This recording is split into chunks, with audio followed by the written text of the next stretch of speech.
들어오는 데부터 답답해요. 어? 근데 너무 억울하고 너무 화가 나고. 언제까지 억울하고 언제까지 엄마하고 사실 거예요? 결과론적으로 어쨌든 선택은 본인이 했잖아. 네. 어? 네. 아, 내가 죽어야 모든 게 끝날 것인가 라는 생각까지도 했고.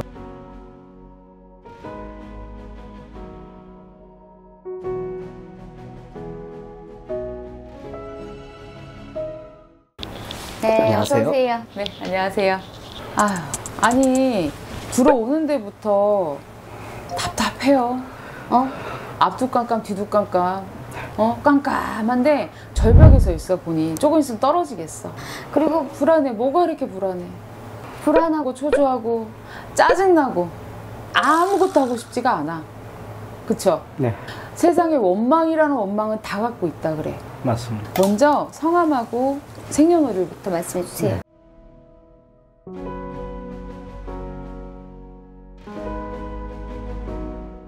요새 머리가 띵하니, 응? 머리가 멍해요. 네. 응? 네. 그쵸? 예. 본인이 지금 현재 상황에서 뭔가를 끊임없이 생각을 해서 내가 이 상황을 어떻게든 이겨내고 싶은 마음, 의지는 있어요, 본인이. 네. 그 마음은 굉장히 강한 건 알겠어. 근데 답이 안 나와. 이것도 원망스럽고 저것도 원망스럽고 지금까지 내 인생이 살아오면서 왜 이렇게 됐나? 불만이 많아. 세상에 불만. 응? 네. 나는 왜 뭐가 부족해서. 솔직히 좀 마음이 많이 안 좋긴 합니다. 지금 그러면은 가게를 운영을 하고 계시는 게. 네. 제가 원래는 직업이 영어 선생이었는데 그때 코로나 때문에 이제 강의가 없었고, 근데 그때 당시 같이 있던 여친이 좀 자꾸 놀기가 그렇다. 뭐에 쉬었는지 모르겠는데 갑자기 턱 하고 계약을 하고 왔더니 놀리더라고요. 그래서 어쨌든 그렇게 시작했어요. 그리고 9월 달부터 시간제 얻어 맞고, 그때부터 이제 나락으로 빠지기 시작했지만 그래도 어떻게든 해보겠다고 배달도 또 해보고 했는데 그렇게 쉽게 안 되더라고요. 그러다가 2021년에 제가 여기저기 좀 알아보고 하면서 고기 배달 전문점인데 거기는 지역에 하나만 내주는 데라서 결국 하남에 제가 가게 계약까지 맺었습니다. 그런데 갑자기 또 여친이 하지 말라고, 언제 왜 서울까지 어떻게 왔다 갔다 포차는 어떻게 할 것이며 자기는 어떻게 하냐 이거죠. 그래서 어쩌지 하다가 가게 계약까지 해놓고 또 캔슬을 했어요. 그리고 난 다음 10월 달에 아는 동생이 현재 지금 가게 문정동에 있는 이 가게를 하고 있었는데 뭘 또 쉬었는지 갖고 있던 돈 해가지고 이제 인수인계를 했죠. 근데 그것이 이제 독이 든 성배였죠.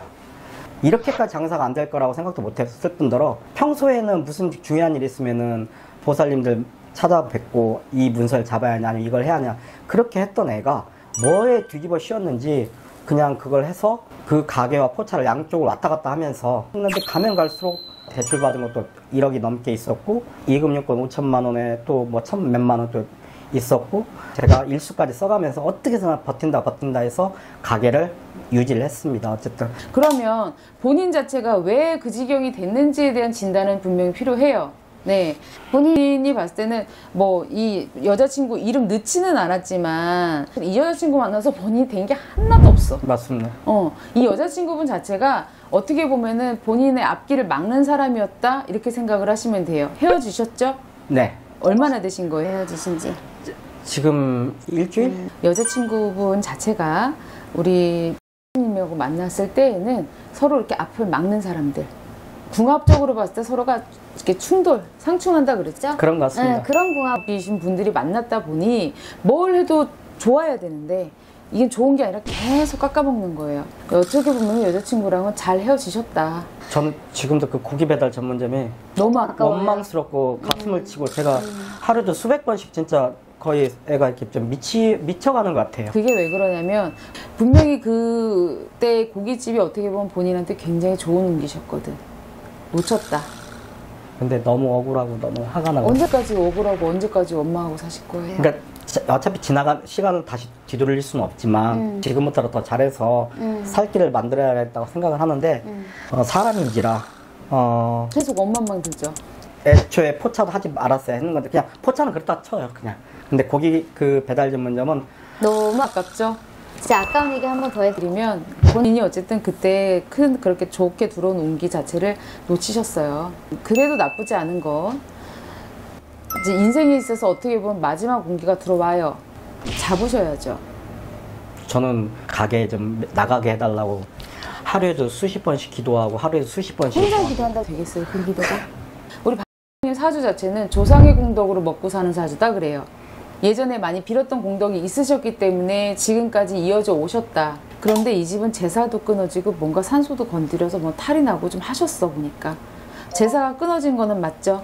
모르겠어요. 제가 그쪽 외가 쪽이나 친가 쪽은 아예 저는 사실 본인은 내용을 모르신다고 하지만 네. 나중에 확인해 보세요. 제사가 다 끊어졌어. 근데 우리 님네 집 쪽으로는 제사가 되게 엄격했던 집안이에요. 예전에. 네. 네. 그런 집안에서 제사도 끊기고 뭣도 끊기고 했을 텐데 본인이 기도한다고 그걸 들어주시겠냐고. 조사님도 등 돌리고 앉아 계시는 거. 들어주시겠냐고요. 안 들어줘요 그렇게 해서는. 어쨌든 나한테 이제 들어오는 온기 자체를, 가게 매매 자체를 본인이 원하는 대로 풀고 나가시려고 하시려면은 본인은 신령님들의 원력을 빌릴 수 있는 방법뿐이 없어요 지금은. 근데 이번 기회를 또 놓치시잖아요. 본인은 진짜 벼랑으로 떨어져요. 그러면 앞두깜깜 뒤두깜깜이야 지금. 도와줄 수 있는 사람이 아무도 없어요 지금 본인한테. 그래서 제가 말씀드리는 게 가게 매매가 되면 권리금이라도 좀 받아서 음.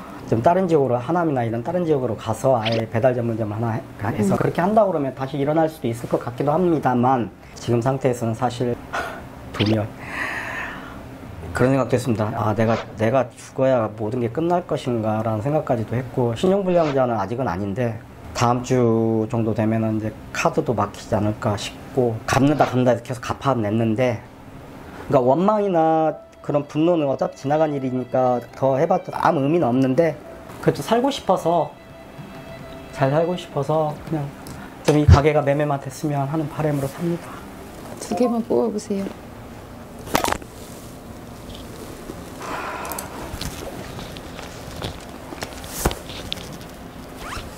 우리 님 할 말은 좀 해야겠어요. 네. 자, 우리 조상에서 우리 썩 좋게 보진 않아요. 장남인데 제사가 어디서 끊겼는지도 모르고 집안이 어떻게 돌아가는지도 모르고 지금 본인이 살아온 걸 보면요, 본인 삶을 위해서 살았어요. 누구도 아닌 본인 삶을 위해서 살았어요. 본인 삶을 위해서 살았으면 잘 살아야 되는데 남 원망만 하고 살았다 그래. 본인은 결과론적으로 어쨌든 선택은 본인이 했잖아. 네. 어? 네. 본인 사주 자체는 원래 사업을 하면 안 되는 사주예요. 그런 운기가 안 타는 사람인데 어거지로 지금 자꾸 사업을 하다 보니까 자꾸 손해만 본다 이거예요. 어? 분명히 본인은 나는 돈을 어떻게든 벌기 위해서 본인은 애를 썼겠지만 돈 버는 사람들은요, 내가 10,000원을 주면은 20,000원이 들어와야 되는데 본인은 그 10,000원도 사실 아까워서 어느 땐 벌벌벌벌 떨 때가 있단 말이야. 사업하는 사람이 배포가 커야지. 그런 배포도 없이 1, 2푼에 벌벌벌벌 떨면서 본인은 사업하셨다고. 근데 잘 생각해 보세요. 남의 말 들으신 거잖아. 그쵸? 네. 우리 님 귀도 얇아요. 남의 말 잘 들어. 지금 여기 문정동에 있는 후배 인수하셨다는 것도 옆에서 계속 사바사바 한 거잖아요. 맞죠? 뭐 그런 것도 있지만 제가 미친놈이죠. 그게 지금 제가 아까 말씀드렸어요. 마지막 운기 들어온다고요. 네. 본인이 생각한 대로 배달업체를 몇 군데를 내가지고 장사를 하려면 그것 또한 본인 생각대로 될 것 같아요. 이 돈이 없는 와중에. 그렇죠. 돈이 있어야 뭐 가게를 차리든 뭘 하든 하죠. 가게가 팔리고 뭘 하겠죠. 그렇죠. 가게 안 팔리면 답이 없고. 답이 없잖아. 그러면 그거 아무것도 옷 맞이든 조상님 회원천도 아무것도 안 하고 본인이 될 거라고 생각은 하시는 거예요? 아니요, 그렇게 생각하진 않죠. 사실 뭔가를 동아줄을 잡고 싶어서 그렇죠. 지금 여기까지 오게 된 거고, 사실 좀 이렇게 말씀드리면서도 말하면서 좀 약간 뭐라고 표현하지 모르는데 약간 좀 뻥 뚫리는 기분? 말씀대로 제사라든지 뭐 그런 것들에 대해서 뭐 제가 할 수 있으면 제가 혼자라도 할 수 있으면 이제는 제사를 본인한테 지내라고 하는 건 아니에요. 네. 그 부분에 대해서는 충분히 풀을 수 있는 방법들이 있기 때문에 그거는 나중에 말씀을 드리겠지만 네. 본인도 지금 저랑 얘기를 하면서 마음이 좀 뻥 뚫리는 느낌, 그동안에 멍했던 게 조금 맑아지는 느낌, 그렇게 들어오시는 거잖아요.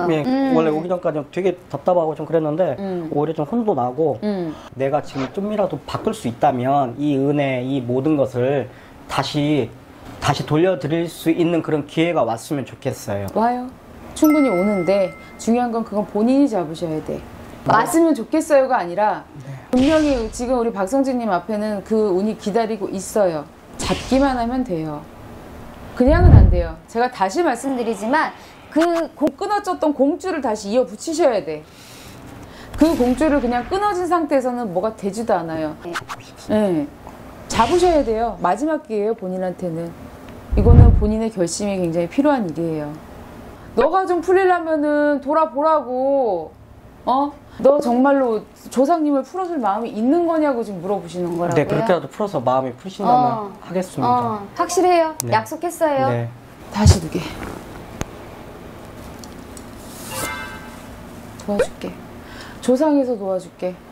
응? 네. 너 지금 이거 아니면 길이 없다 그러셔. 잡으세요. 네. 마지막 본인한테 마지막 기회예요. 네. 이제 다시 없을 인생의 기회예요. 네. 네, 잡으세요.